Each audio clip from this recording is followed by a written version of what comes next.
Hey everyone, this is Eric from howtorecordmusic.com, and today I'm going to show you how to customize a drum kit to get started in your session from the ground up, basically. So not using any presets, using a software drum synthesizer, or drum plugin rather, and yeah, just kind of shaping your own tone and getting something kind of bare bones that can integrate with your DAW and something that you can call your own and save and possibly use for other projects that you're working on.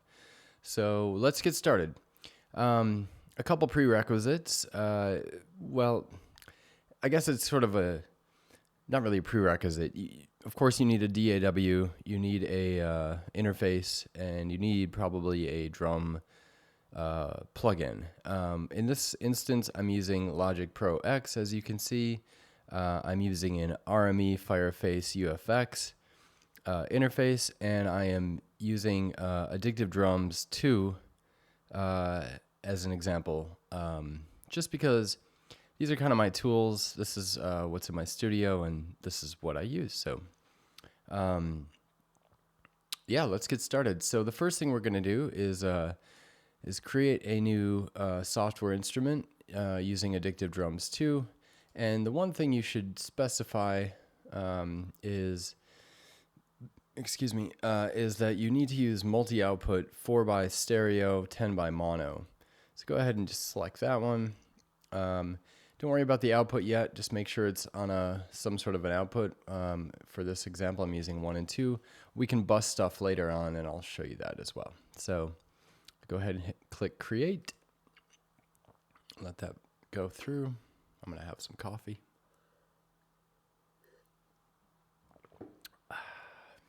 Okay, now, all right. So my previous videos, I wasn't using I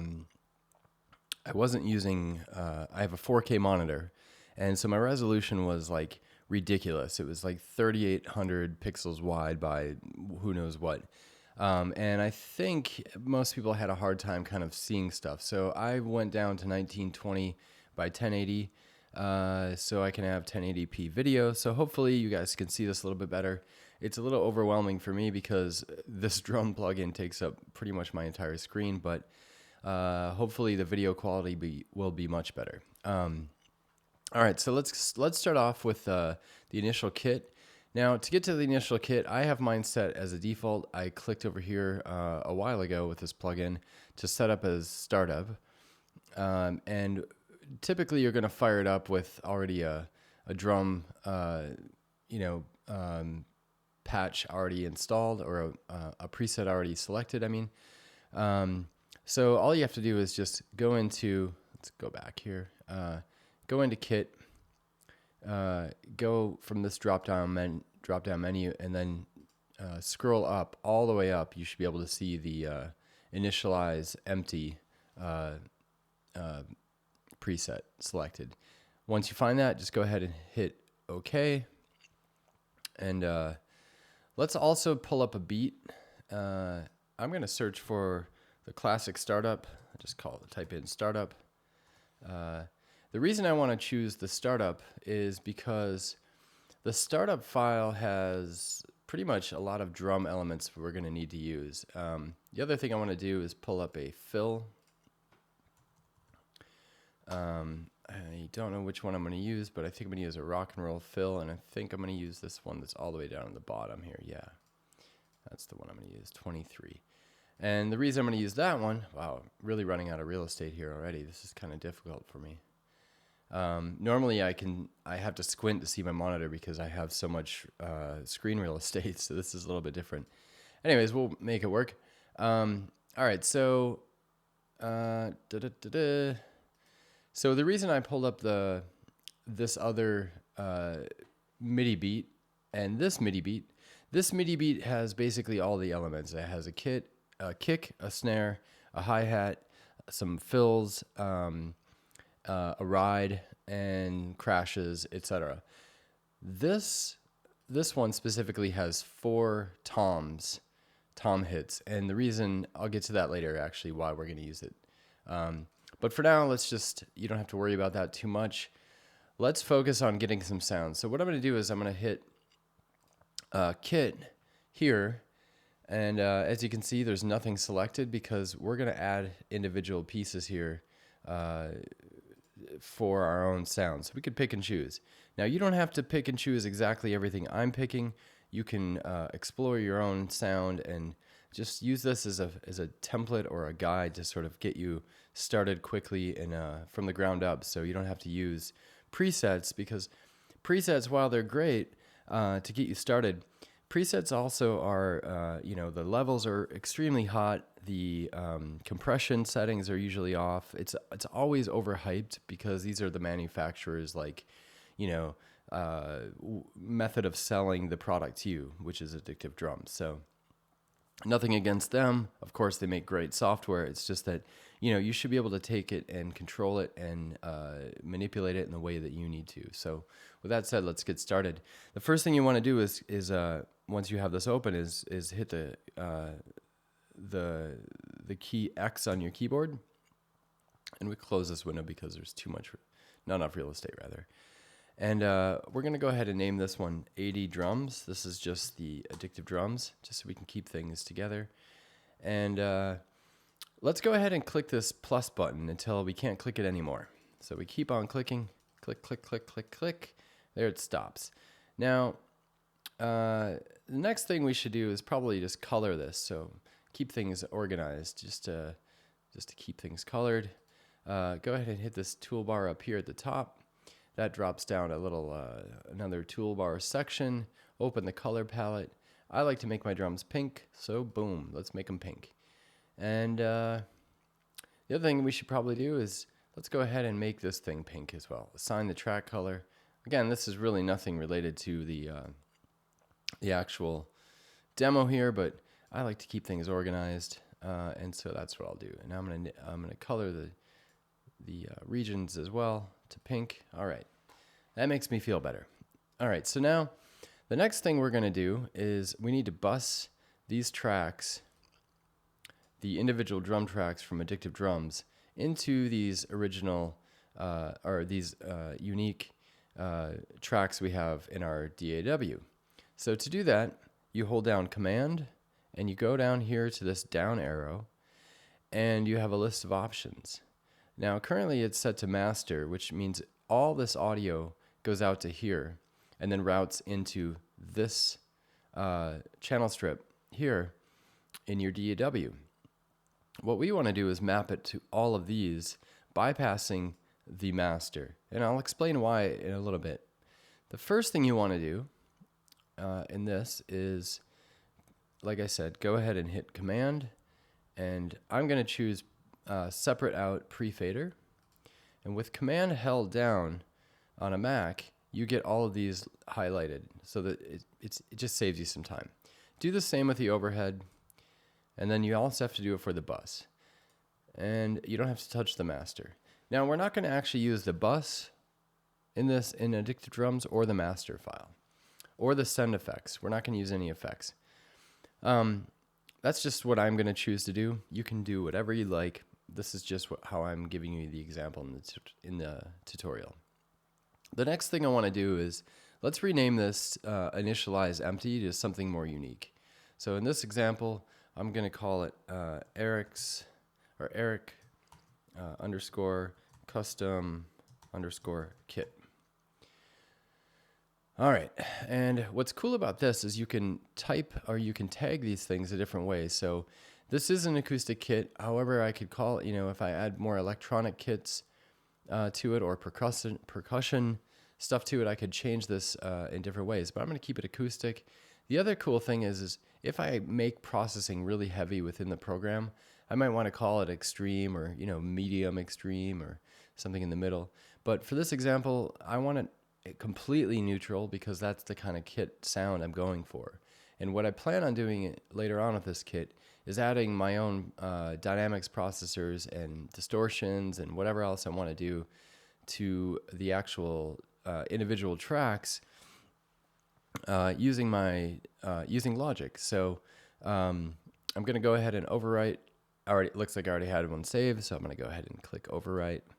And there we go. So now it's saved. Okay, we've routed, we've saved, we've multi-tracked this out. Now the next thing we want to do is we don't need aux13, but let's go ahead and just name these first. So we're going to name them respectively kick, snare, hi-hat, tom, etc. So let's just go ahead and double click in the channel strip here and start typing in kick, snare, hi-hat. You can just hit tab to go to the next one, by the way. Tom 1, tom 2, tom 3, tom 4, Flexi 1, Flexi 2, Flexi 3, overhead, room, and D-bus, I'll call it, which is the bus. I just don't want to get confused with the normal bus. Actually, so with the D-bus there, actually, this brings up a good point. I'm not going to be using it. So what you can do is just go over to this, let me make my mouse bigger, go over to this minus button right here and just hit it once. And that removes the bus. Okay, so this isn't going to route anywhere. The master's not going to route anywhere. Although the master typically routes to the 80 drums down here, but you need this on here because it's the actual plugin itself. And you can see up here where these, let me close this out. You can see up here where actually the inputs are coming in. The inputs are coming in, if I go down here, instrument D5, D6, whatever. So that's pretty cool. Now, the next thing we want to do is start adding our kit pieces. So we'll start with a kick. Let's go ahead and open this one up again, Addictive Drums. And we'll go ahead here. And since we already have the classic startup beat file here, we can just go ahead and hit play. Okay? It's playing. Well, wait, I don't hear anything. Oh, right. Because we don't have any kit pieces in here yet. So there's a few ways to grab kit pieces. One, oh, and I should also let you know that kit pieces come bundled with Addictive Drums, but you can also extend Addictive Drums quite heavily and purchase other ad packs is what they call them. I've purchased pretty much everything, but I think the jazz and something else. And not that I don't like jazz. It's just that I didn't really need that sound. So that's all it is. So with this playing, you can see these little LEDs, these little orange icons lighting up, right? That's actually the MIDI notes triggering each individual kit piece. We're not hearing anything because we haven't added a sound. So to do that, you could do the up arrow or down arrow. I'll give you an example. Right? So you can audition them that way. Or the way I prefer is you can audition them by clicking on the L and it pops up with this list window. So now you can just go through and select which one sounds good to you. I like that one. It's deep, punchy. I like that one. I already know what I kind of want, so I'm just going to go ahead and get this one. Okay, we're going to stop this because I want to show you something else. Whoops. We're going to stop that. I'm going to show you a different way to do it as well. You can also click at the top of this kick or below. Below is softer, middle is kind of middle, and the top is loudest. Now, this will be useful in a few minutes when I explain what we're going to do with the levels. So let's go ahead and I kind of know what I want for a kit, so I'm just going to build up the kick to save some time without auditioning them. I know I want the Ludwig Black Beauty. I know I want the, I think I want this one.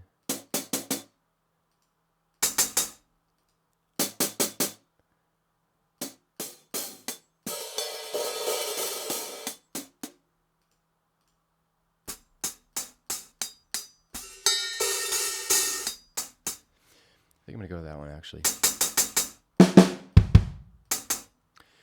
Okay, I'm also going to go for this ride over here.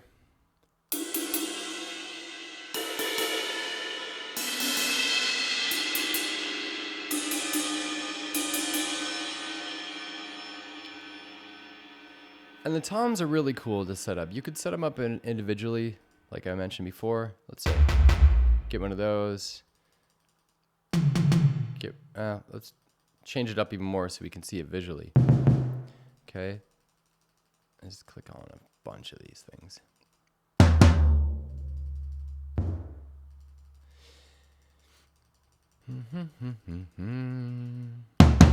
Okay, so you can see we have like a complete custom kit, right? Totally weird.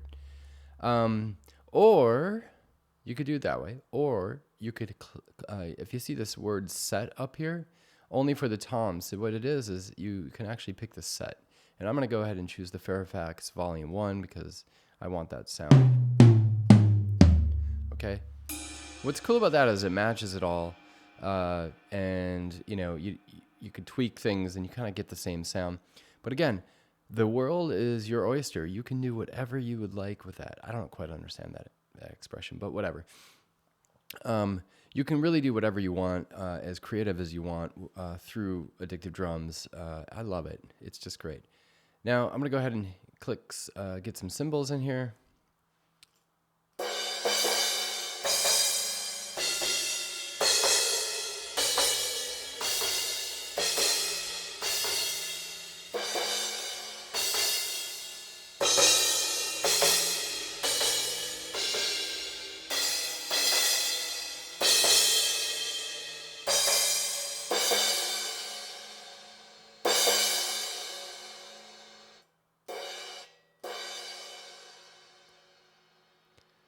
And a couple more.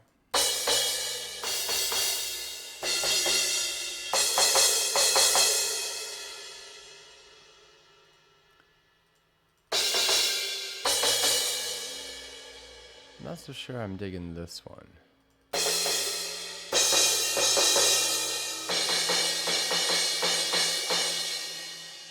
Go for that one. Now, if you notice a little bit what I was doing there, it's weird how I don't know, maybe I'm not a drummer, so I don't actually play drums. I don't have a drum kit in my apartment.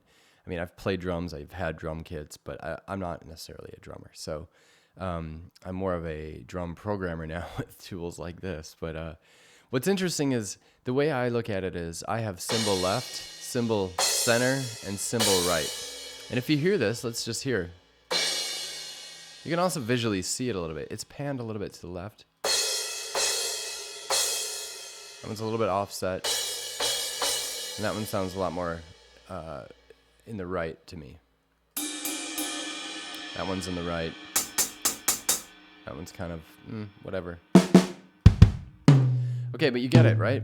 So there is our kit. I could go ahead and add cymbal 4, cymbal 5, cymbal 6, and ride 2, and I'll get to the Flexis in a little bit. But I'm going to keep this kit pretty simple. So I'm going to go ahead and save this preset just because I already have something. Let's take a listen to what we have so far, all right? So let's just play. Let's close this out and play our classic startup. Now do keep in mind the hi-hat is going to be a little bit loud. This kit is not mixed. There will be some clipping going on, but we're going to fix all that.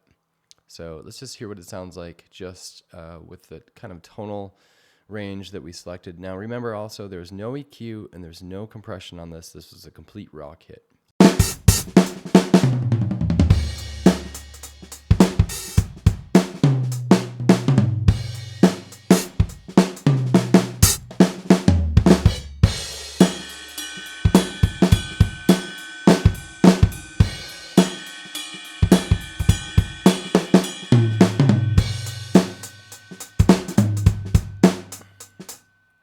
All right, cool. All right, so now obviously this brings us to our next step in this process, which is adjusting the gain. You can see it's clipping by 2.2 decibels. It's peaking rather, and peak level is the little hover over mentions. Now, there's a couple ways to do this. You could use a trim plugin, right, and bring down the level. I could use my lovely Klanghelm plugin and go ahead and just play again and kind of adjust this. And you could adjust it until, the light doesn't flicker, or go down to your, try to hit, between 10 and negative 10 and negative 6 peaking, and around negative 18 RMS, something like that.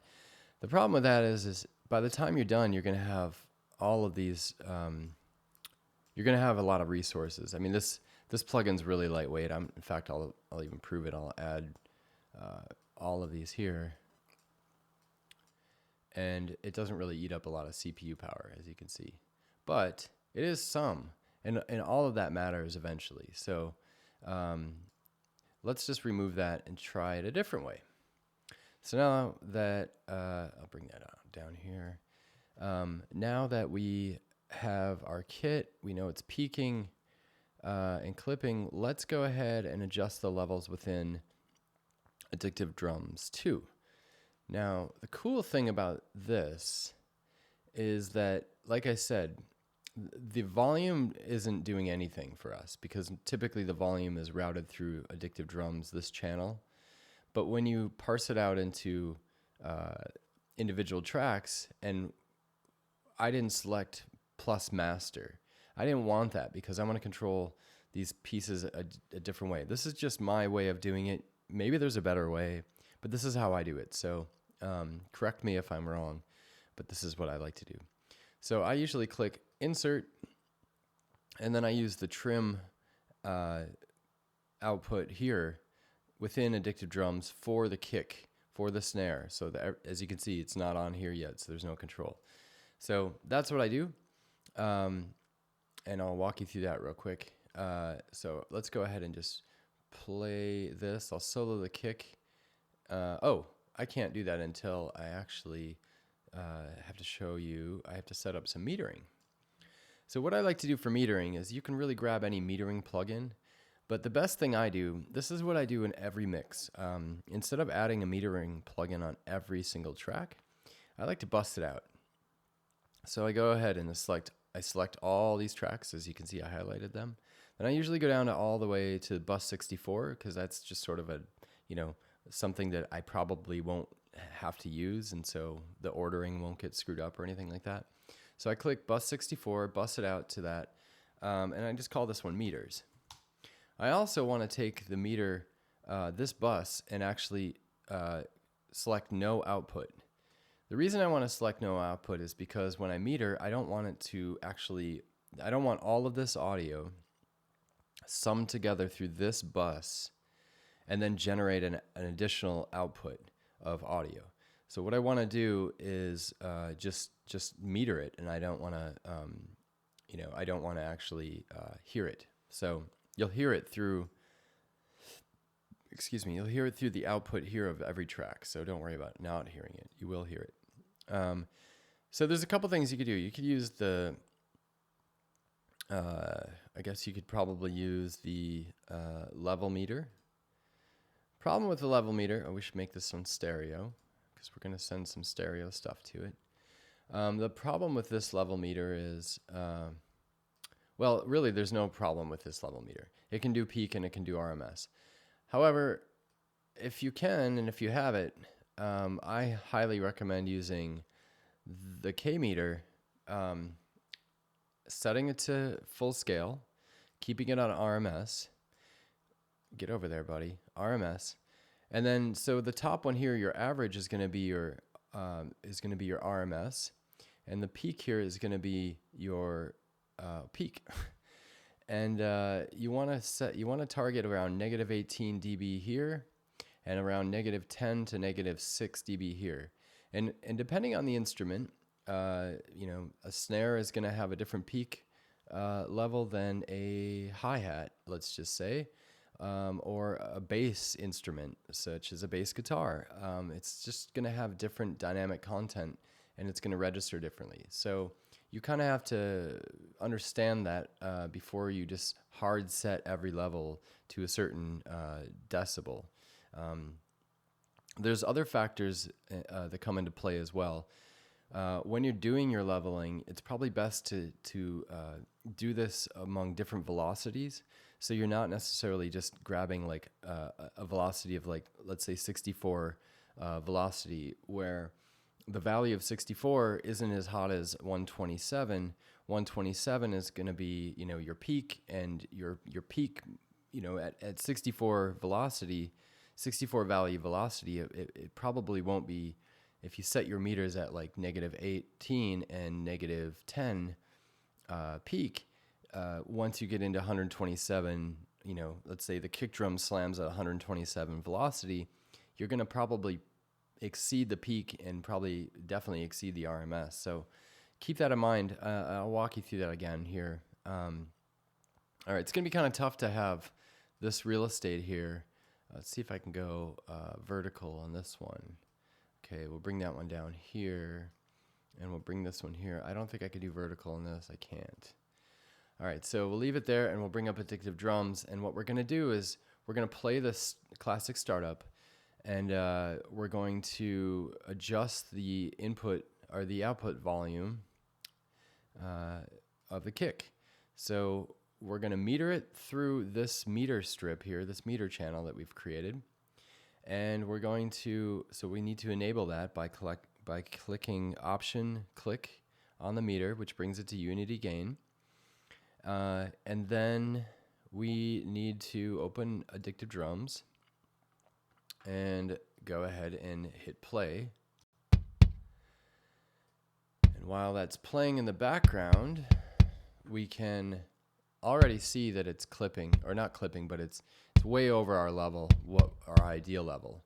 We're hitting -3.8, and we're hitting -15 in the RMS value. So we want to bring that down by about 3 decibels or so.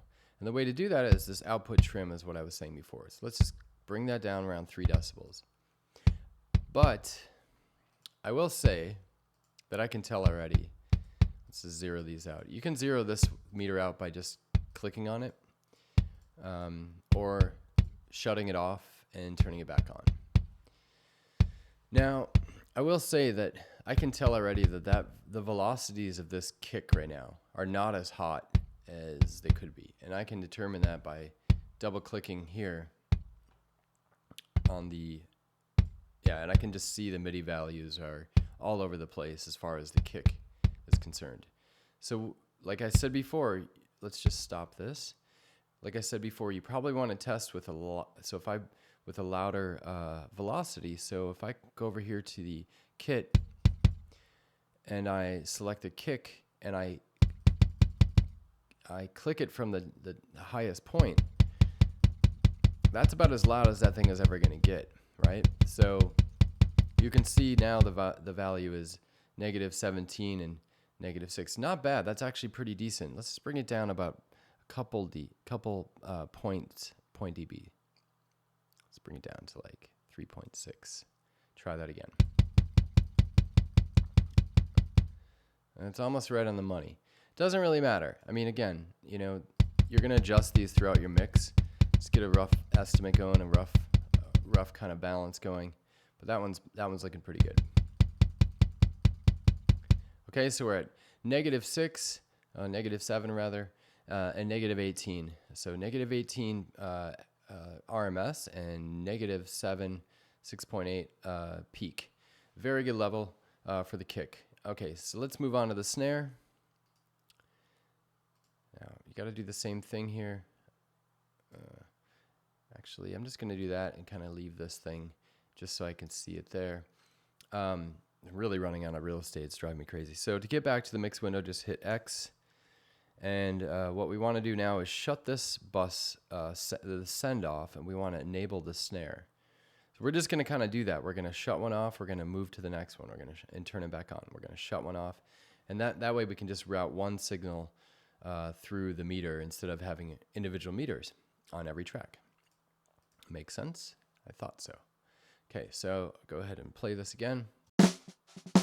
Actually, I'm not going to play it. I'm just going to go ahead and just audition them here so I can get the loudest value right away. Okay, so you can see it's -16 and -5. So let's bring that down by clicking Insert, bringing it down by a few dB there. Go ahead and go back to it. Bring it up just a hair.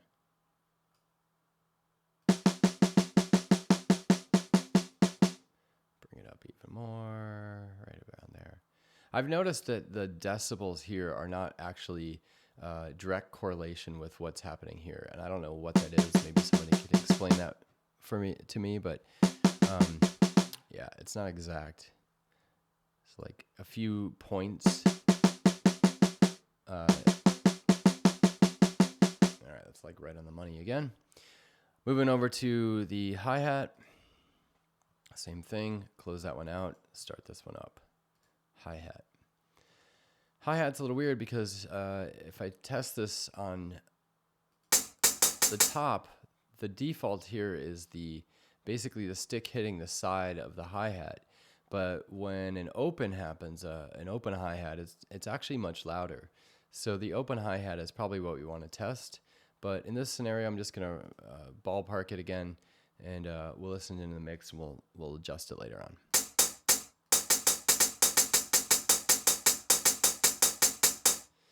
Okay, so that's pretty good, but I'm going to compensate just a little bit by maybe like 2 dB, because I know, like I said, when a hi-hat open hi-hat is going to actually be much louder. So I want to make sure that we're not going to peak there and freak out everything. Okay, so moving on to the tom. Go like that. Tom. That one's pretty hot, so let's bring that one down. Tom. You can also shut these things off, these kit piece controls. This is on by default for some reason. It's not actually, I guess maybe they suggest that you could do some pitch shifting with this. It's not actually on. If you want to free up a little bit of resources, it really doesn't do much, but go ahead and disable that if you want. Again, you can't, you can't disable individual pieces here, but if you turn them on, you can see the difference. So that one's on, that's off. So I primarily turn on the inserts just so I can get access to the output trim. All right, let's continue to test the tom 1. It's pretty good. Let's just bring it down by another dB. Say something like that. Zero those out.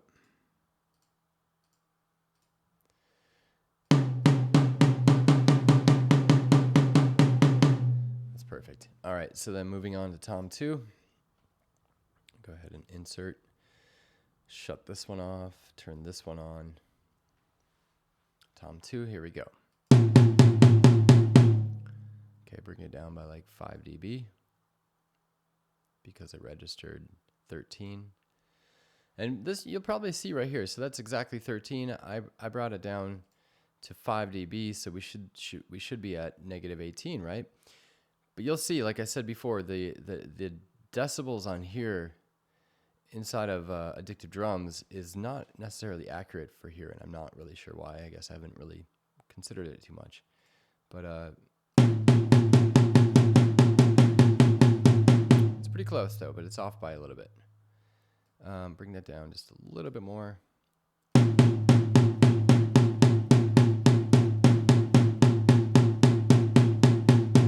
I'm good with that. tom 3, running out of real estate.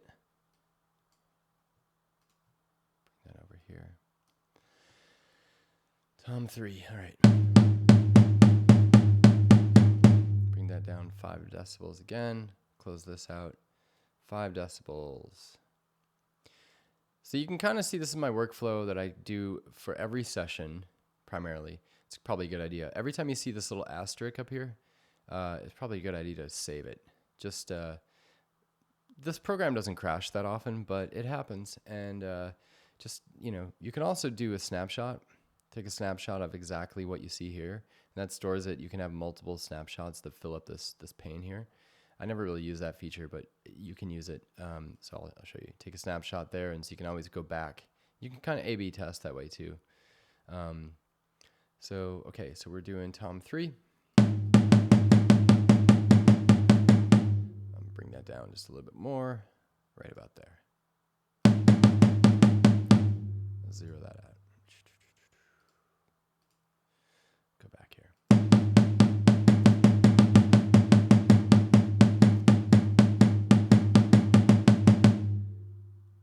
interesting.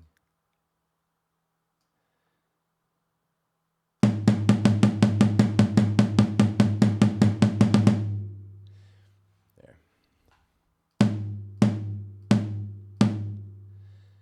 I don't know if it jumped up because I was rapidly, clicking it. But I can make it peak if I rapidly do it. But it's fine because again, it's for an environment. I can't talk today. It's definitely in the right ballpark. So let's just leave it. It sounds good to me too. So that's the most important. All right. So moving on to the fourth tom. Let's bring this down so I can get access to this again. Okay. Bring that back up here. Click on that. Boom. That sounds good, by the way. It's definitely hot, though. See, again, Addictive drums, they try to get it as hot as possible just because, it's going to sell. It's going to sound good right out of the gate. But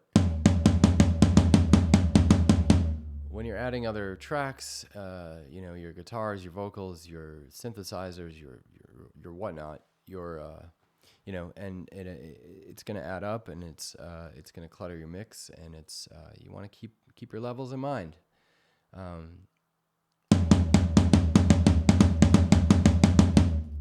Okay, so that one's good. Maybe I'll bring that one down just a hair, probably like right there. All right, good. All right, so we're not going to worry about Flex 1, Flex 2, Flex 3. Let's move on to the overheads. So let's do that. I think this one's the overheads. Yes, it is. Okay. The overheads, we're just going to have to play the file because you can't really do an individual kit piece on that one. So let's do the overheads, and so I'm going to go ahead and just hit play. And I'll solo this out right here. Turn on the insert. And so you can see here.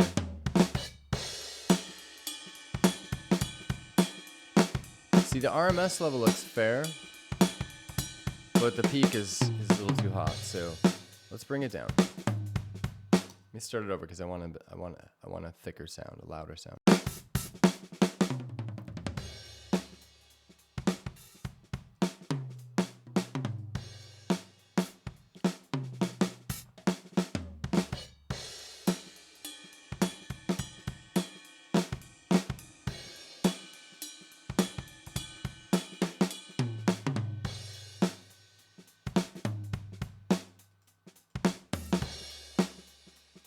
All right, looking pretty good. Maybe just nudge it down just a little bit more.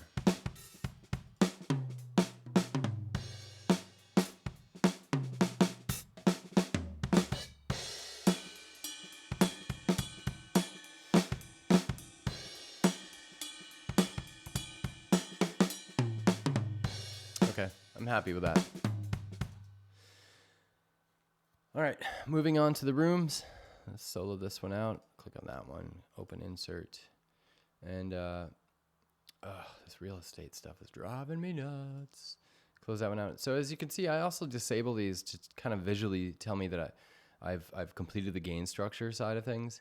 And that really helps. And at the end of this, I can basically remove those sends because I already have the drums already kind of leveled. You can also keep them on. It's not going to take up any more resources, so it's fine. It doesn't really clutter up your mix anyways, so unless you run out of sends, which then you're probably doing something wrong. All right, so let's go ahead and play this again. Let's check the gain of the room.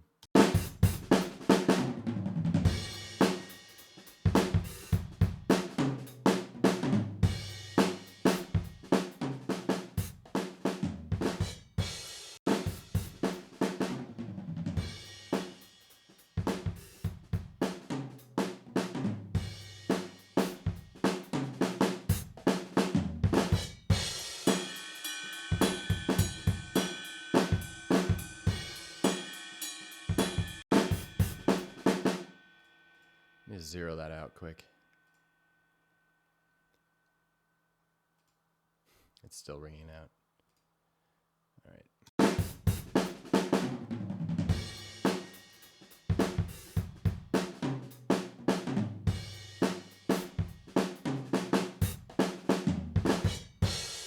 Another technique that I do, as you can see, these are different values because it's stereo. So a lot of times I do, I'll do stereo room mics. I mean, I'll do mono room mics or mono overheads. But a good thing to do, maybe to do your leveling, is sometimes just grab the direction mixer and just select the preset stereo to mono. And now go ahead and do the same thing. So let's just open up Addictive Drums again. And now your volume, your levels will be, matched on both sides. It kind of helps you visually see it a little bit better.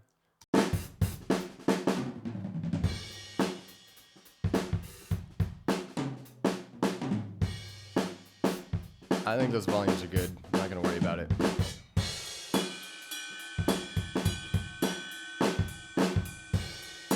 Could even bump it up just a little bit, but whatever. Let's do it just a hair. Okay, so there you go. And again, we're not going to use drum bus here. We're not going to touch this. Unless you want to add effects, I'm not going to do that within Addictive Drums personally. Okay, so there's not much else to do as far as that. A good time now is to save your kit. Oh, by the way, when you save it, you can also play it. So I'm going to go ahead and hit play. And it plays like a, so you can audition what it sounds like. Yeah, so you can record things too. It's kind of neat. But go ahead and just save it. Okay, so now the other thing we're going to do, let me close some of these windows. Let me get rid of the direction mixer. I don't need this meter plugin anymore. I don't need to see this. I just need more real estate. It's freaking me out. The other thing we have to do now is go through and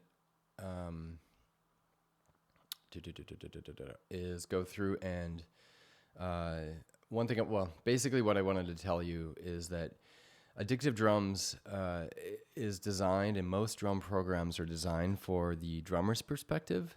And most of my most of my tracks have been created using the drummer's perspective, because I'm not a drummer, and I grew up in the Midwest, and I used to drive around a lot with my buddies and do air drumming in the car, and it just felt right, from the drummer's perspective like that.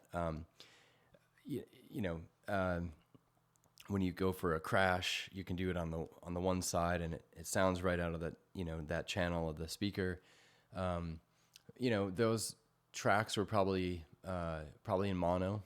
I didn't know, or who knows, maybe or they were from the drummer's perspective. So, but the one thing I've been doing lately has been doing, I guess for the last couple of years actually, I've been doing the audience perspective, and the audience perspective is not so simple to do in Addictive Drums. Superior Drummer, it's just a simple button toggle, but Addictive Drums, it takes a little bit more work. So I'll walk you through that really quick. The first thing you want to do is, since all of these are pre-fader right here, none of these really matter, you want to just go ahead and hit Option and click on every one of these pan options. Some of them are already panned. Just change those to center. Just so you know that you're not really using these, that just kind of helps you understand that everything's being done through the DAW visually. Same with here. Okay, so go ahead and just kind of make sure all those are centered.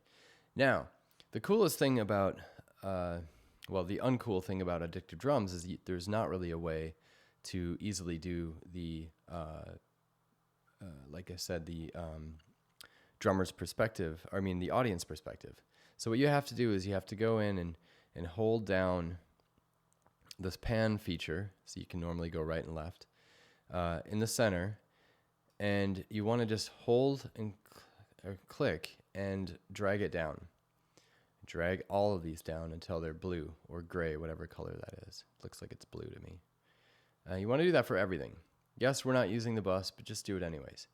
The reason I say that is just so you don't forget that this custom kit that you've created is is going to be an audience perspective, not the drummer's perspective. All right, so also then, that's not the only step. You can't do that for individual kits or kit pieces. It doesn't work because it's mono. So don't worry about this. They're going to always be orange. Now, what I do though is up here in the kit piece select section, I click kick, and then I do the same thing. So this is the boring part, very tedious part. And I hope that Addictive Drums makes it much easier. And if anyone knows of a much easier way, please leave it in the comments, because I will buy you a case of beer or something, because you would save me so much time. Because as you can see, this is just tedious. It's non-musical. It's nothing exciting. My creative ideas are nearly gone once I'm done with this. So it's not that fun. I just would like to see it change. So here we go. We're just doing it. You also can't type in values, so I can't double click in here and type in a value. Otherwise I would do that, and that would be much quicker, but that doesn't work that way either. I'm not sure what their thought process was with this and why that was like that, but it is what it is. Okay, we'll keep on doing this. Bringing it down. Bringing it down. It's also a good time to make things consistent. We don't need this. We closed it out in the other one, so let's just close it out. Bringing it down. Bringing it down.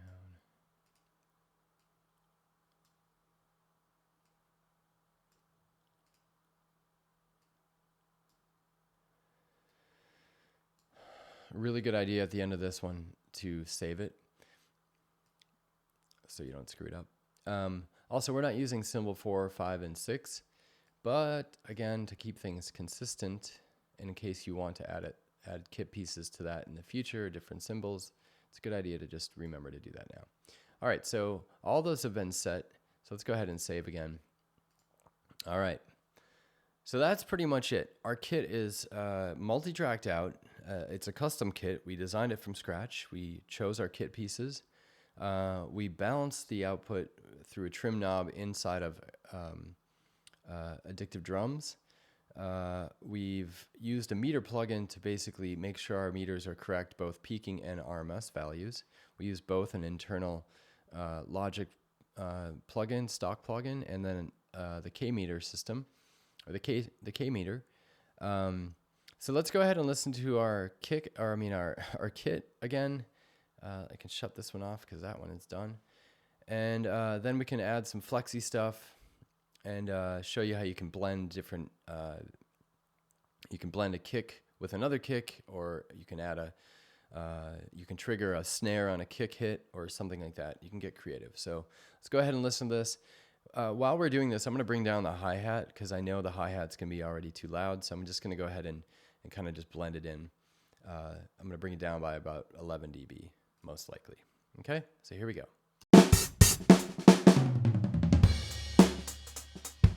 Actually, let me check something. I think I may have left that thing on.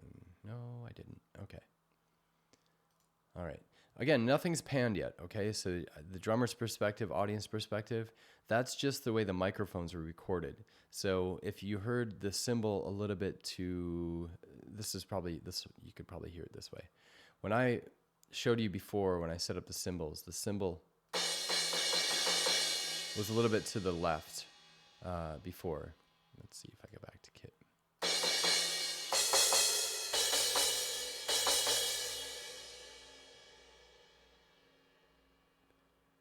Wait, something happened here.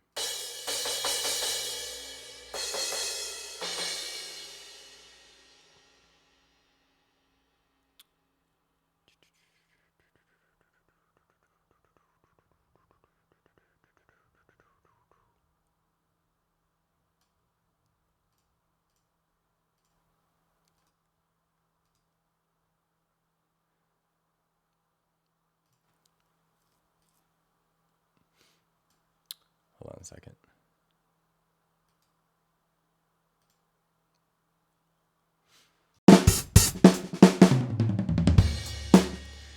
Okay, so, sorry, I lost my train of thought. All right, so yeah, so basically now nothing's panned, and I'm gonna go ahead and just play the kit, and I'm gonna bring down the hi-hat, like I said. I'm bringing down the hi-hat and the fader, by the way. We shouldn't be peaking there. I'm not sure what's going on. Whatever. Let's just go ahead.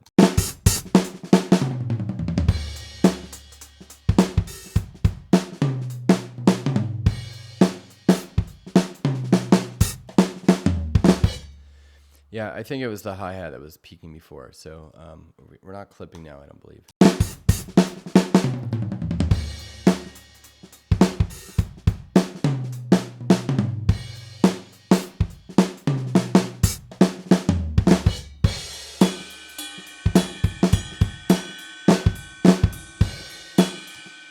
We are. I wonder what happened here.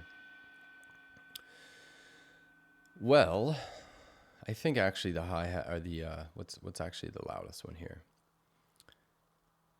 These are all below. That one's pretty. The hi-hat's really loud. Okay, so maybe it was the hi-hat's definitely loud. So these are peak values in Logic, by the way. So the room is definitely a little bit too loud. Again, you don't want to go above -6. It's kind of the rule. So the hi-hats definitely needs to be brought down within Addictive drums. So let's just do that. Hi-hat.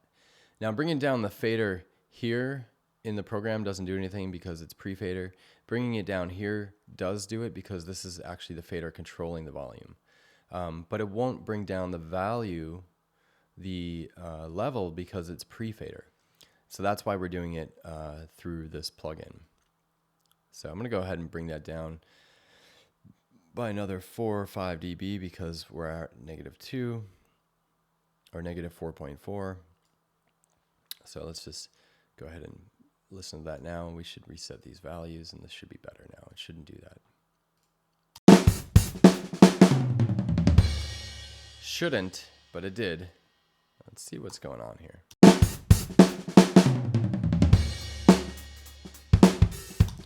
I think I'm going to bring down the overhead in the room slightly. Although, you know, it's a strange thing here. Let's just double check something here.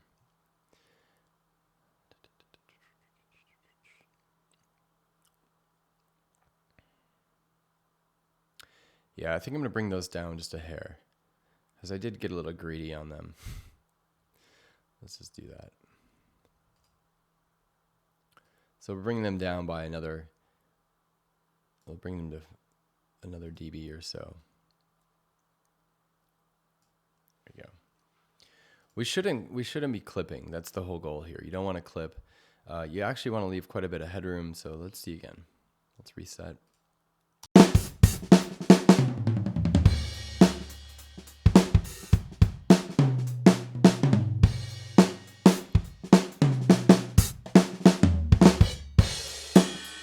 Still gonna bring the room down because the room's a little bit hotter than most things here. And snare is still a little hot, but it's fine. Yeah, I'm gonna bring the room down. I actually don't want too much room anyways, but I'm gonna bring it down just a hair.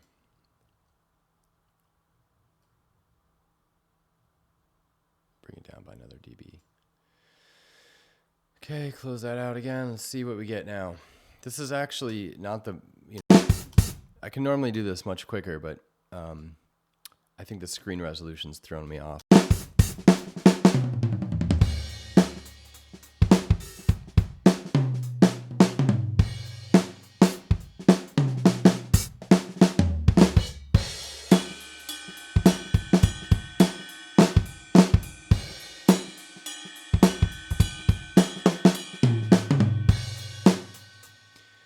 All right, so that's that. I wanted to show you before kind of another example. So I like to grab things that have, like when I do the toms, kind of like to have the whole feel. This is what I do for panning. So kind of watch what I'm doing here. Remember, we said audience perspective. So what that means is audience perspective. So if we look at the kit, let's go here. We can see that the kick is in the middle, snare is in the middle, the tom is off to the right a little bit from the audience perspective. The ride is over on the left, and we have all of these, the hi-hats on the right. So let's do that. Let's pan the hi-hat a little bit to the right. Now, I used to, when I was a little bit more inexperienced, I used to pan things really weird. I would pan, in Logic's panning is weird itself, but I would pan, you know, crazy style like that, or like that.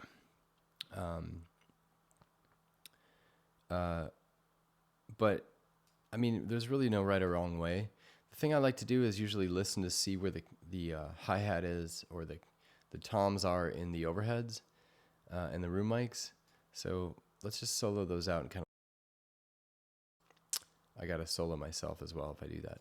So let's solo that out and solo the overhead. Go ahead and just play that. Let's get the other one going here.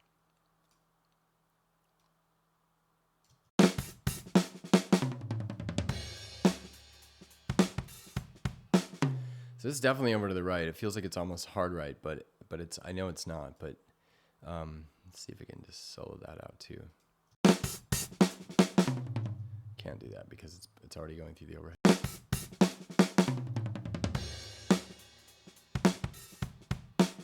It's definitely pretty far over to the right, the hi-hat is. All right, so let's just go ahead and, Logic's weird because this, okay, 63 value is all the way over to the right. And this is not 30, is not halfway, but it kind of feels like that. But let's just go ahead and let's pick some values. I also, lately, I've been trying really hard not to go too far out of like 30 in Logic, and using like synthesizers and, you know, special ear candy sounds to just sort of be the ones that are sitting further out in the stereo image. And actually I've been using, you know, just trying to keep my drums a little bit more tighter. And I'm liking the results of that. So again, this is personal preference. You can pan however you want. I guess this shouldn't be part of this tutorial, but it is. So I'm going to bring that to 30. Normally that's a fair setting. Let's just hear that. Let's unsolo these now.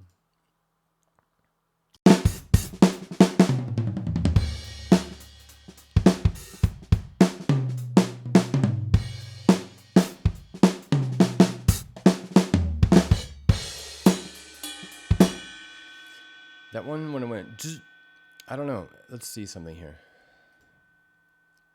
This one right here. Oh, come on, Logic.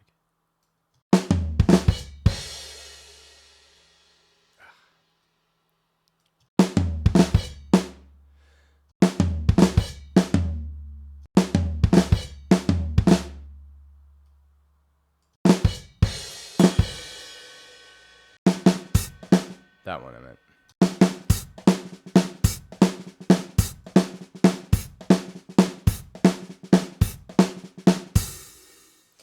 All right, so I can deal with that. 30 over there. All right, so toms. So, where are we here? Okay, so again, hi-hat to the right because facing the audience, as us being the audience looking into the kit, that thing's over to the right. Now, the first tom is also over to the right. Whoops. So, let's say it's around 20. Let's make tom 2 around 20. No, around, let's say 30. I usually don't like to cross these values. So if one's 30, I try to go maybe 28. Let's just see.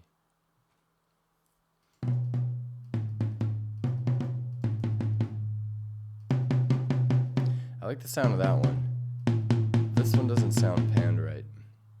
Sounds weird. Let's try like 35.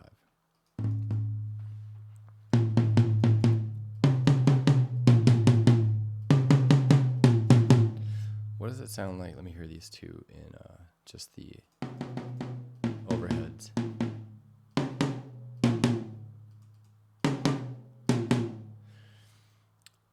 right, let's do this. I'm going to cycle through this beat that has just the 4 toms going, just so we can start doing a little bit of panning.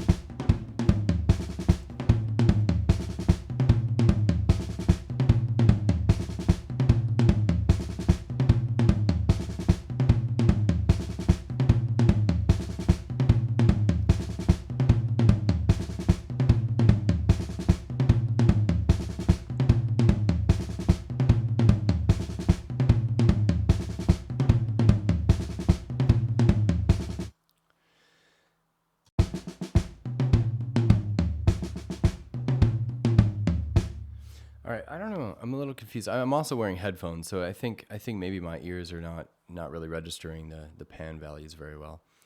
All right, so let's see what else. Let's bring the tom 3 in. I guess I just noticed that there's no tom 4 in this example here, which is kind of funny, because I have a tom 4. I'm surprised they don't just add it somehow. Anyways, all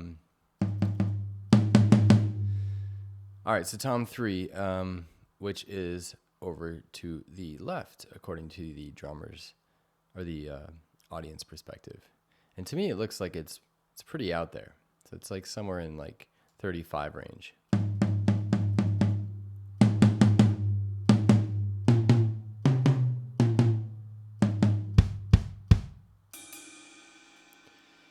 Okay, and then maybe the floor tom will be somewhere in like the 50 range or something. I don't know. Let's take a listen again.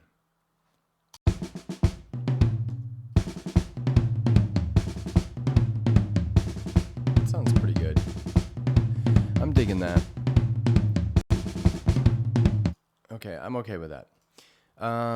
Let's see what else. What else can we do here? We can customize. So again, like I said, the metering or the imaging here is kind of neat too. You'll read a lot of people say use a mono overhead. Let's give you an example of what that sounds like. You're still going to hear these individual toms pan, so that's what's cool about it. Whoops.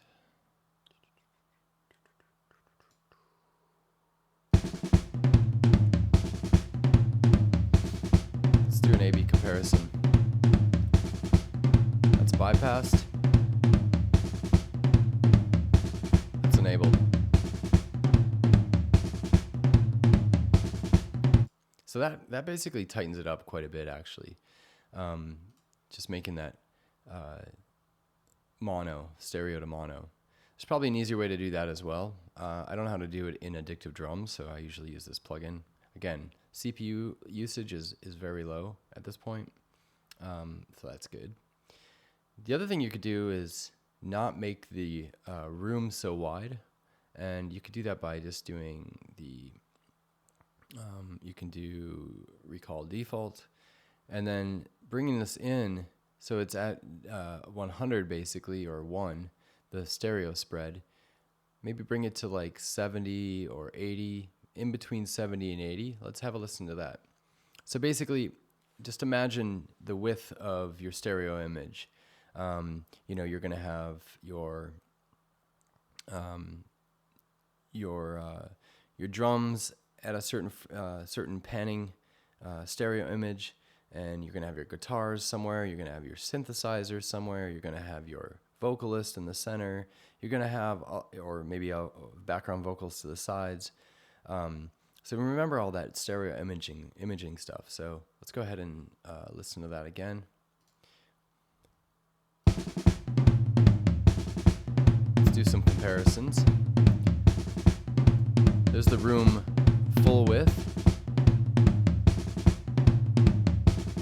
And here it is, bringing it in a little tighter.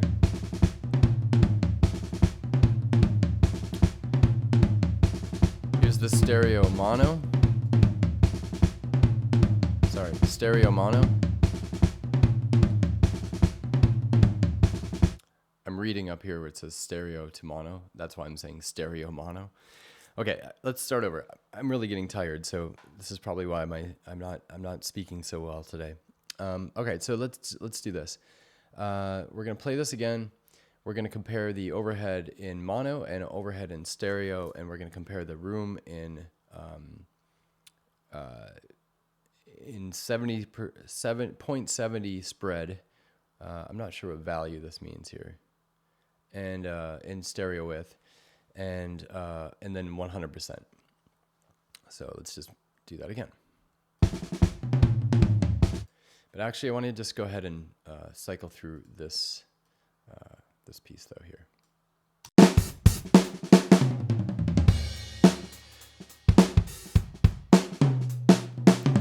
So that's mono.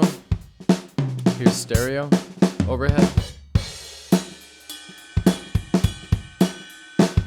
Back to mono. There's the room 100% width. Here's the room 70 width.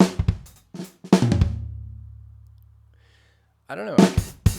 I kind of like it tighter, and maybe it doesn't sound as good, you know, by itself, but in context of the music, I think it's really going to add some punch and some depth to it. So I'm going to keep it that way. Because it's my drum kit. All right, so we've done quite a bit. Was there anything else that I wanted to show you guys? Oh, I did. I wanted to show you the Flexi stuff. So let's open that back up and go into kit. And now the cool thing about this is I can trigger another sample here in Flexi. So I'm not sure I'm digging that one. That one's super low. Maybe we want to, every time the kick happens, every time this goes off, we should hear this at the same time. So all you have to do is you add something there or not. But yeah, that's how you do it. Then you drag this little link over here and you just drop it in. And it says link to clap. And you say yes, okay. And you get this little orange symbol. And now when you play. Okay, so that's pretty cool. And again, you can do the same thing we did before with our levels. So we got the Flexi 1. Turn on insert. Move that over a little bit. You can already see it's too loud. Turn on our meter plugin. Open up our meter. Oh, this real estate's driving me nuts. Bring that over here. I hope the video quality is good this time because if not, I just wasted all this real estate for nothing. All right, so let's go ahead and play that and then adjust the gain again on this Flexi 1.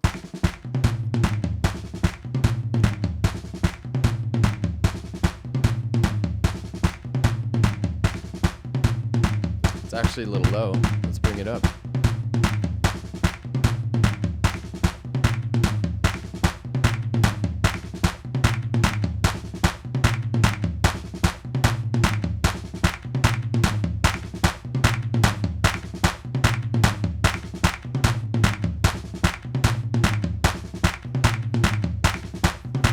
I'm okay with that. Now, the only thing I'm going to do is just bring that down in the mix because using this fader. It sounds good, but it actually doesn't sound that good. It needs to come down. Let's go ahead and just play.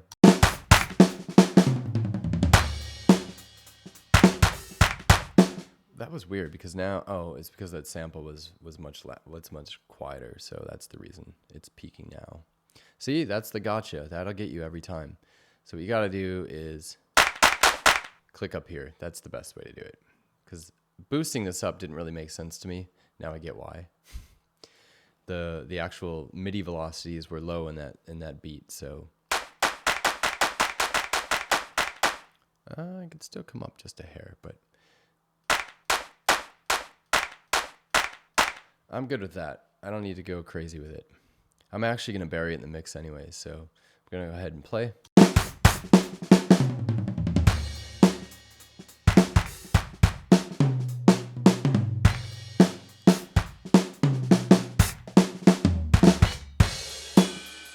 And again, you could do crazy things, like you can pan this thing now. I could pan it all the way to the left.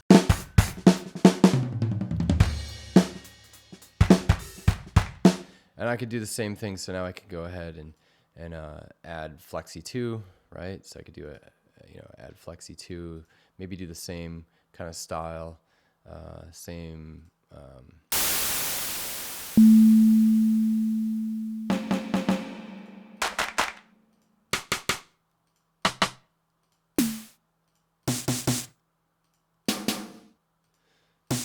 Yeah, let's go ahead and add that one. Let's just do the metering quick.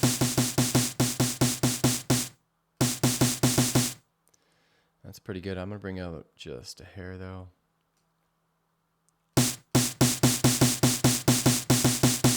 Just a little bit more because I'm greedy. Okay, that's good. Go ahead and play that one and probably drop this one down too. And I'm going to pan that one all the way to the right because I'm going to pan it opposite. Close that out. Oh, you know what we forgot to do? We forgot to link them. You got to link them. You got to link them up. And you go back to kit and you drag this one and you drop it in, link to snare. So you can link the kick to all three of these, or you can link the kick to one of them, the snare to another one, but you can't link the hi-hat or any other of these kit pieces to this. You can only do kick or snare. So keep that in mind as well. So let's go ahead and play it.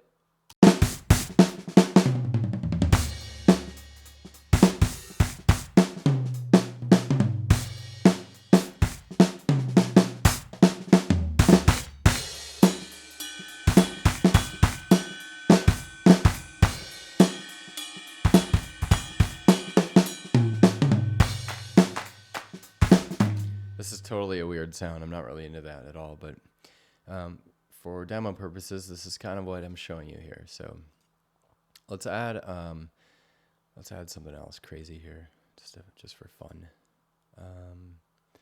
So we got one more slot for Flexi 3. Let's do something with the snare. So we can just say, whoops, you got to add something first in order for it to work. Let's add. Let's just be reverse. So that's triggering kind of what the snare would sound like. So let's do whenever you hit a snare, it's going to be a subby something. That's kind of cool.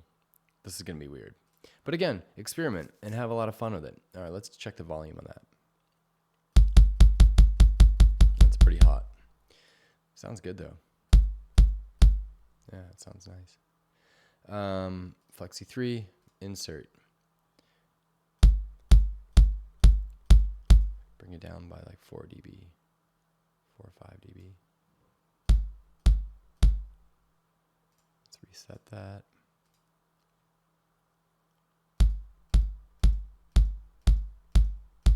I'm going to keep that one centered this time, so let's go ahead and play that.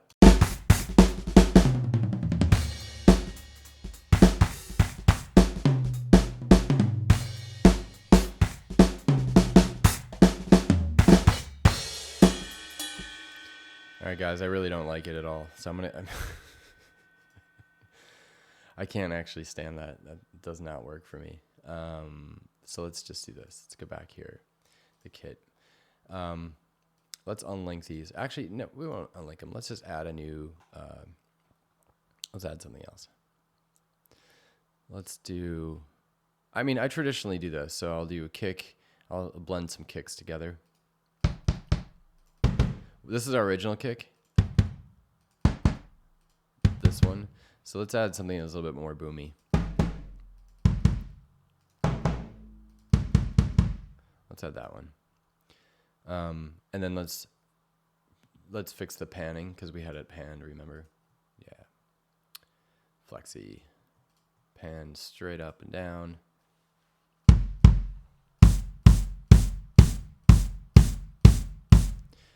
That's kind of cool.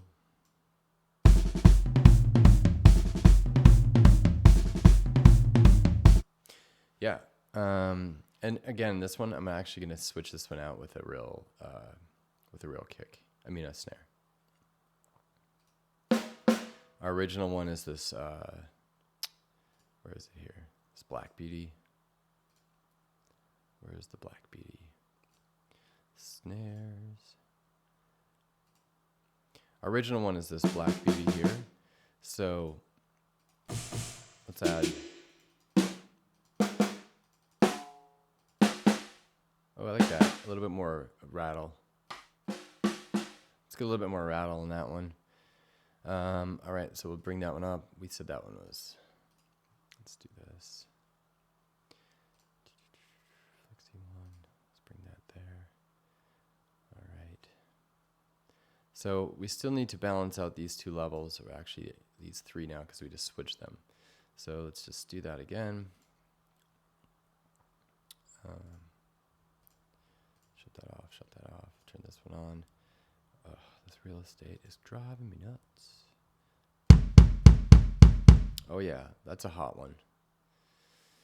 That's a hot one.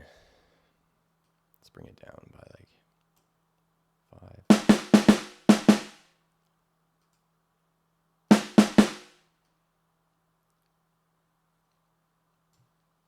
Let's reset this.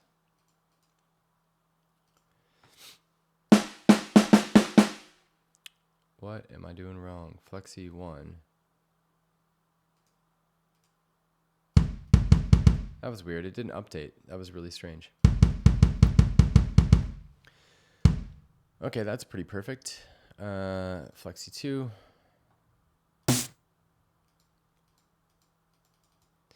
What do we want for Flexi 2? We wanted, let's save that again.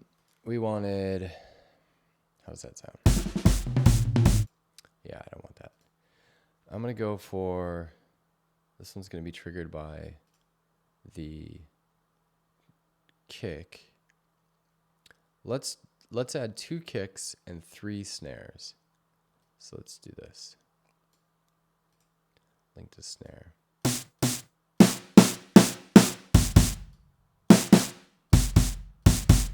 Oh, I didn't realize you could do that. That's kind of cool. I didn't realize you could link the kick and snare to the same one. That's really cool. I've never used that before. That's really cool. That helps me a lot. I learned something new today.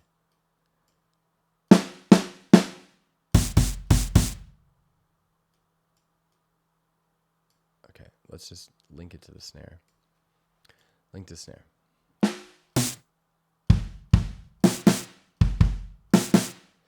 And then I think I'm going to switch this one out with something else. Let's go. These are all kicks.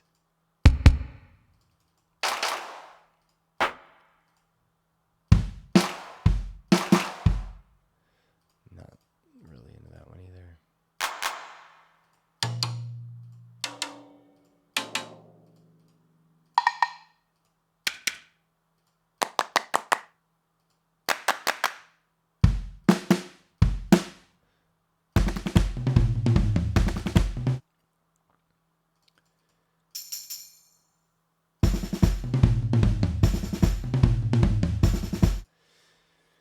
I don't know. Whatever. You can use whatever you want.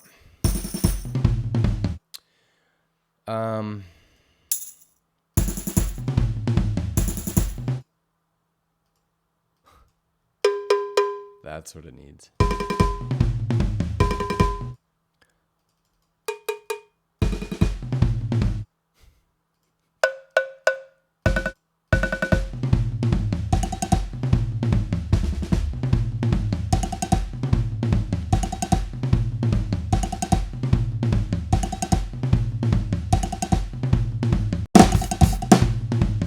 Okay. We're not going to link this one. Actually, I'll just link to a normal snare because I think that's all I really want.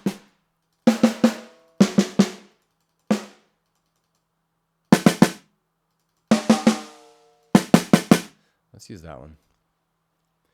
So again, we could probably bring down a lot of these levels because now we're going to have like 3 snares, 2 kicks. So I'm going to give it a once over and just kind of like let this thing cycle through. I'm going to go and look at the levels individually again. I'm just going to get my zone and just kind of do the thing I do, all right, without talking. So here we go.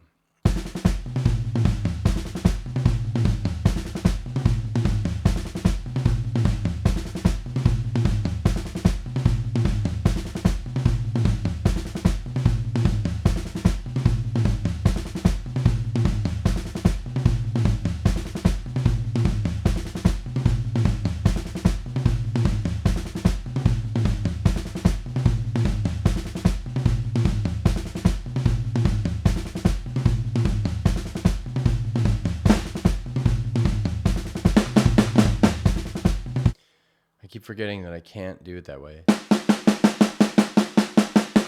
because the velocities of this beat are not loud enough.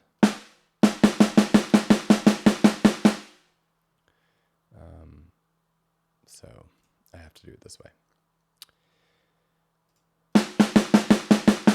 That's actually pretty good anyway, so I'm just going to bring it up just a hair. Okay.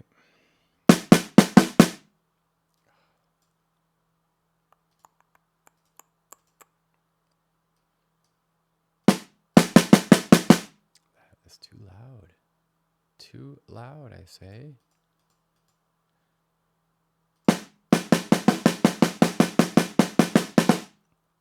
That is still too loud, I say.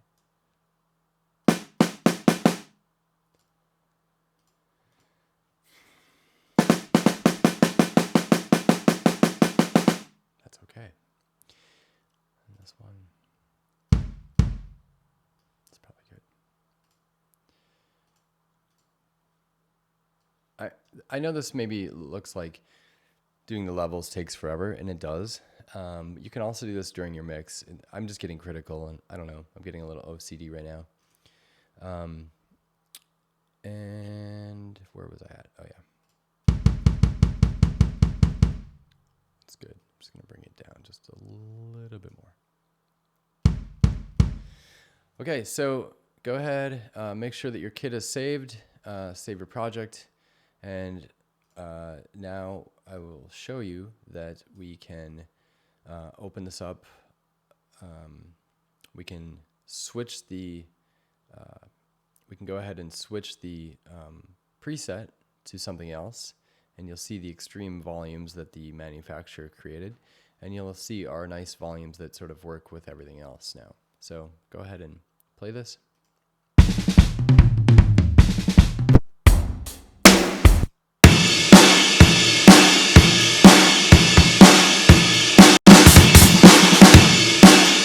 I mean, that's just, that is so loud. Look at what it's done to, it's peaking at 12.3 decibels over 0. I mean, it's clipping. It's just crazy. I mean, watch this. Watch this. That's my interface. This is me talking. This is the output. When I play that again, just take a watch at that one.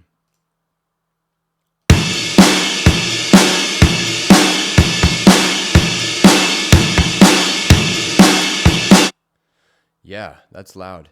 I didn't adjust any of these. These came stock from the factory. So Fairfax Volume 1, IR Fairfax.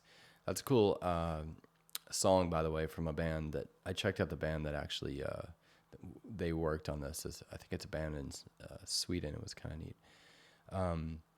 Anyway, so that's crazy. So let's go back to our original.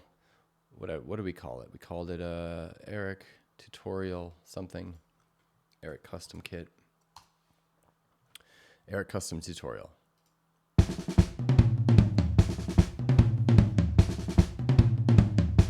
And you're already noticing it doesn't have the punch and everything. That's because we haven't added any EQ or compression yet to anything. It's just stock, so I think it's good. I'm gonna go ahead and remove these meterings. We don't need them. You could leave them on for sure. I'll just leave them there. It's actually helpful to check later on. All right, so just to recap, we added a custom kit we multi-tracked them out. We routed them to the DAW. We added a meter bus to check our RMS and peak meters. We individually set the gain on each kit piece through Addictive drums. We've removed all of the dynamics processors and EQs and whatever else that maybe came with Addictive drums. Where are my... That's strange that I didn't save that. My Flexis. Where are my Flexis? How come I didn't save it? I saved that thing. Oh, well. And we routed the signal to the meters, checked all the meters. Then we did the drummer and audience perspective channel swapping. We also went through and added a direction mixer to make the drums a little tighter by adding a mono overhead and a sort of closer to the center, not so far wide stereo image on the room. Again, you can play with this and find the right spot, and I highly suggest doing that within your mix. But yeah, so we're not peaking. All the levels look good. We're ready to add some tracks. Bring in the band. That's what we can do now. You can save this and use it anytime you want. The only thing you're gonna, as you can see, we barely added any plugins. We added just 2, the direction mixers. You don't really even need those. You could actually do that all in Addictive drums yourself. I just don't know how to do the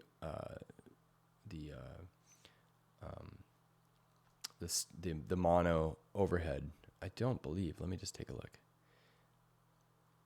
Overhead. Yeah, I don't think you can do it. I don't think you can do it. Well, I could do 0 width. There we go. That would be it. There you go. So now I can remove that as well. That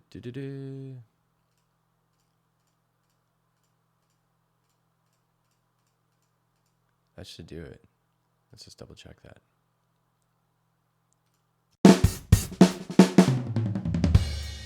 That didn't do it. Okay, so you'd have to do the same thing on every kit piece.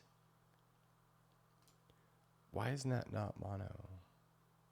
You'd have to do it here as well. So you would have to go like that. So that would work. So that would get you mono. And then you could adjust your width of your room like this. Okay, so that's another thing I learned today.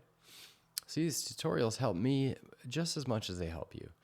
All right, so I could do that, and then that way I could just eliminate these plugins altogether. So 0 plugins, the correct panning, the correct, again, you can pan these however you want. This doesn't really matter in this point. It's kind of to taste anyways. So you could do that all without adding any plugins. And you're just using some metering plugins, which you can delete later on, or just keep in your mix throughout the mix, because you're going to reference them for every track. And then that way you don't have to add them for every single track. You just have to add a bus, which doesn't take up a resource. So there you go, guys. I hope you found this useful. I know it was very long. I know I was a little scatterbrained. I should have probably eaten before I've done the screencast. But hey, I'm just a musician, and I was inspired to create a tutorial for you all.